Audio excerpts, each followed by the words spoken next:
लेकिन शारदा के दिल में एक तूफान चल रहा था। आधी रात बीत चुकी थी।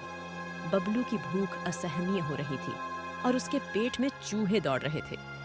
2 दिनों से भूखा बच्चा, जिसे पेट भरने के लिए अनाज का एक दाना भी नहीं मिला, बेबस होकर पड़ोस के घर से रोटी चुरा कर ले आया। घर पहुंचते ही उसने अपनी अम्मी को झकझोरते हुए कहा, अम्मी अम्मी उठो, देखो मैं क्या लाया हूँ। अब तो उठ जाओ अम्मी। शारदा ने थकी हुई आवाज में पूछा। क्या लाया है बेटा इतनी रात को? बबलू ने मासूमियत से जवाब दिया, अम्मी, मुझे बहुत तेज भूख लगी थी। मैं पास के घर से ये रोटी चुरा लाया हूँ। लो अम्मी, तुम्हें भी तो भूख लगी होगी। आधी तुम खा लो और आधी मैं खा लेता हूँ। बबलू की मासूम बात सुनकर शारदा की आंखों में आंसू आ गए। उसका चेहरा गुस्से और दुख से तमतमा उठा। उसने रोटी एक तरफ रखते हुए कहा, क्या कहा? तूने चोरी की? बेटा 2 दिन भूखा रहना पड़े तो क्या तू मर जाएगा? बबलू ने सिर झुका लिया और कांपती आवाज में कहा, अम्मी, मुझे माफ कर दो। भूख बहुत जोर की थी, इसलिए मैंने यह रोटी चुरा ली। शारदा की आंखों में अब आंसू छलक पड़े। बेटा भूख मिटाने के लिए चोरी करना गलत है, चाहे कितनी भी मुश्किल हो। कभी किसी का हक छीनकर अपनी भूख नहीं मिटानी चाहिए। बबलू ने अपनी माँ की बात सुनकर सिर हिलाया और रोते हुए कहा, ठीक है अम्मी, मैं वादा करता हूँ कि अब कभी चोरी नहीं करूँगा। कभी नहीं, मतलब कभी भी नहीं। शारदा ने अपने मासूम बच्चे से कहा, अच्छा बेटा अब चिंता मत कर, मैं तुझे खाना खिलाऊंगी, तेरा पेट भरेगा, लेकिन अपने ईमान और सच्चाई से कभी समझौता मत करना। अगले दिन शारदा अपने बच्चे की यह हालत देखकर बेहद परेशान हो गई। उसकी आंखों में चिंता और दिल में असहायता भर गई थी। उसने सोचा, मैं कुछ भी करके अपने बच्चे को भूख से तड़पने नहीं दूंगी। तभी उसे अपने पति शिवा की दी हुई अंगूठी याद आई। वह उस अंगूठी को देखकर रो पड़ी और उसके दिल से एक आवाज आई, शिवा, तुमने तो इसे प्यार की निशानी के तौर पर दिया था, लेकिन आज मुझे इसे अपने बच्चे के लिए कुर्बान करना पड़ेगा। अपने आंसू पोंछकर शारदा ने खुद को संभाला और अंगूठी बेचने का फैसला किया। वह सोनार के पास गई और बोली, सेठ जी, मेरी मजबूरी है, इस अंगूठी को गिरवी रखकर मुझे कुछ पैसे दे दो। सेठ ने पैसे देते हुए कहा, चिंता मत करो, पैसे लौटाने में देर हुई तो बस ब्याज बढ़ेगा, अंगूठी नहीं बेचूंगा। लेकिन किस्मत ने शारदा का साथ फिर से नहीं दिया। वहां खड़ा एक व्यक्ति उसकी बातों को सुन रहा था और उसकी मजबूरी का फायदा उठाने की सोच रहा था। जैसे ही शारदा अकेली हुई, वह चोर उसके पास आया और झपट कर उसके पैसे छीनकर भाग गया। शारदा दहाड़ मारकर चिल्लाई, चोर चोर, मेरे पैसे चुरा ले गया, कोई मेरी मदद करो। उसकी आवाज में दर्द और हताशा थी, लेकिन कोई उसकी मदद के लिए नहीं आया। थकी हारी और आंखों में आंसू लिए वह घर लौटी। उसके बच्चे की भूखी आंखें देखकर उसका कलेजा फटने लगा। अम्मी, अब क्या होगा? अब तो हमारे पास खाने के लिए भी कुछ नहीं बचा। शारदा का दिल टूट गया। उसने उसे गले लगाकर कहा, बेटा सब ठीक होगा, मैं फिर कोशिश करूंगी। अगले दिन उम्मीद का एक छोटा सा दीप जलाकर शारदा ने कई दुकानों में काम की बात की, लेकिन दुर्भाग्य से उसे आज भी कोई काम नहीं मिल पाया। वह बेहद निराश और टूट चुकी थी। ऐसा लग रहा था जैसे किस्मत ने उसके साथ क्रूर मजाक किया हो। वह अपने बच्चे की भूख के बारे में सोच सोच कर परेशान हो रही थी। चलते चलते वह एक अस्पताल के पास पहुंची। आंखों में आंसू और दिल में भारी दर्द लेकर उसने मन ही मन भगवान को पुकारा, हे भगवान, मेरी मदद करो, मेरा बच्चा भूख से बिलख रहा है और मेरे पास न काम है न पैसे। अगर ऐसा ही चलता रहा तो मेरा बच्चा मेरे ही सामने भूख से तड़प कर मर जाएगा। नहीं, मैं ऐसा नहीं होने दूंगी। चाहे कुछ भी हो जाए, मैं अपने बच्चे की भूख मिटाऊंगी। शारदा की आंखों के सामने अपने बच्चे का रोता हुआ चेहरा घूम गया। उसका दिल चीख उठा। यह सब सोचते हुए शारदा की रूह कांप गई। उसके भीतर की माँ ने उसे हार मानने नहीं दी। हिम्मत जुटाकर वह अस्पताल के अंदर गई। आंखों में आंसू लिए उसने डॉक्टर से कहा, डॉक्टर साहब, मुझे अपना खून बेचना है। डॉक्टर उसकी हालत देखकर हैरान रह गया, लेकिन शारदा की आंखों में झलकती मजबूरी ने उसे कुछ कहने नहीं दिया। उसने धीरे से कहा, ठीक है, मैं आपका खून निकाल देता हूँ। शारदा के मन में दर्द का समंदर था, लेकिन अपने बच्चे के लिए उसने अपनी जान की परवाह नहीं की। उसने अपने शरीर का खून बेच दिया ताकि उसके बच्चे को रोटी मिल सके।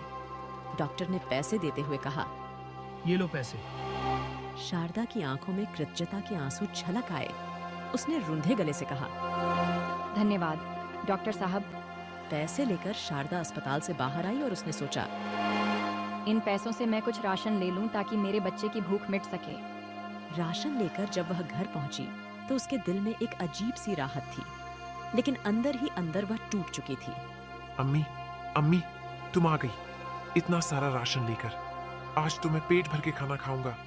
अम्मी, अम्मी, तुमको पता है मुझे कितनी तेज भूख लगी है। भूख की वजह से मुझे चक्कर आ रहे हैं। बेटे की थकी और कमजोर आवाज सुनकर शारदा की आंखें भर आईं।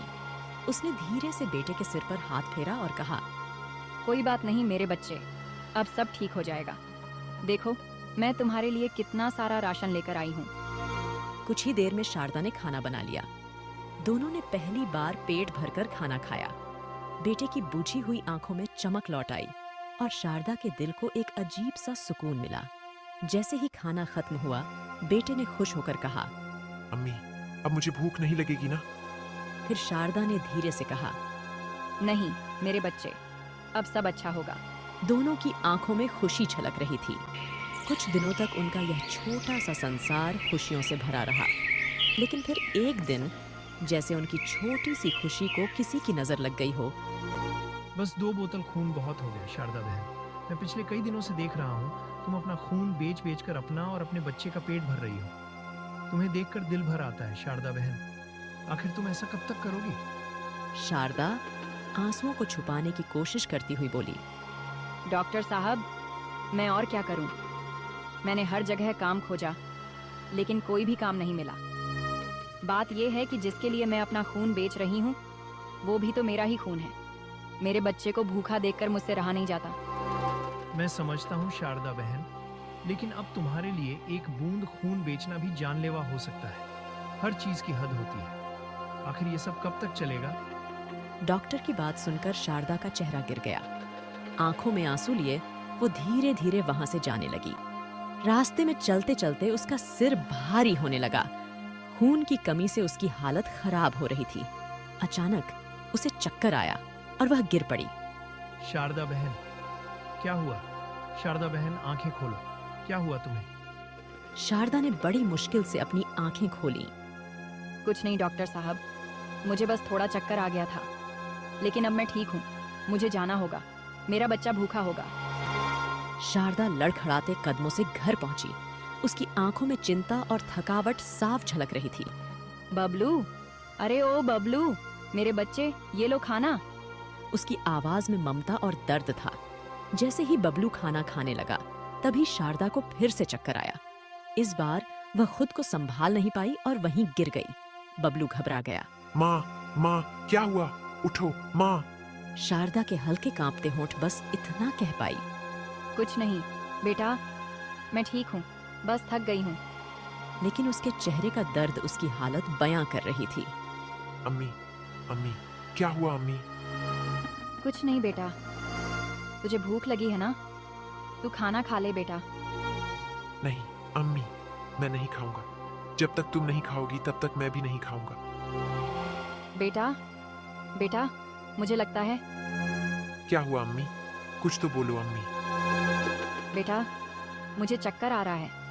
यह सुनकर बबलू का दिल घबरा जाता है। अम्मी, तुम यहीं रुको, मैं डॉक्टर को बुला कर लाता हूँ। अपनी माँ की हालत देखकर बबलू रोते रोते डॉक्टर के पास जाता है। डॉक्टर साहब, जल्दी चलो, जल्दी चलो, मेरी माँ की तबीयत बहुत खराब है। बेटा शांत हो जाओ। क्या हुआ तुम्हारी माँ को? डॉक्टर साहब, मेरी माँ को चक्कर आ रहा है। वो गिर गई और अब कुछ बोल नहीं रही है। प्लीज डॉक्टर साहब, जल्दी चलो, मेरी माँ को बचा लो। डॉक्टर बबलू के चेहरे पर फैले दर्द और बेबसी को देखकर बबलू से कहता है, ठीक है बेटा, मैं अभी तुम्हारे साथ चलता हूँ। चिंता मत करो, तुम्हारी माँ को कुछ नहीं होगा। डॉक्टर और बबलू जल्द ही घर पहुंचते हैं। अरे शारदा बहन, तुम? डॉक्टर साहब, आप मेरी माँ को जानते हो? हाँ बेटा, बहुत अच्छी तरह। तुम्हारी माँ अक्सर हमारे अस्पताल में आया करती है। मैं कुछ दवाइयाँ दे रहा हूँ, इन्हें अपनी माँ को समय पर दे देना। तुम्हारी माँ की तबीयत ठीक हो जाएगी। बबलू डॉक्टर की ओर देखता है। उसकी आंखों में उम्मीद और आंसू दोनों हैं। डॉक्टर साहब, मेरी माँ ठीक हो जाएगी ना? बिल्कुल बेटा, तुम्हारी माँ जल्दी ही ठीक हो जाएंगी। यह सुनकर बबलू गहरी सांस लेता है। डॉक्टर साहब, आपके अस्पताल में मेरी माँ क्या करने आती थी?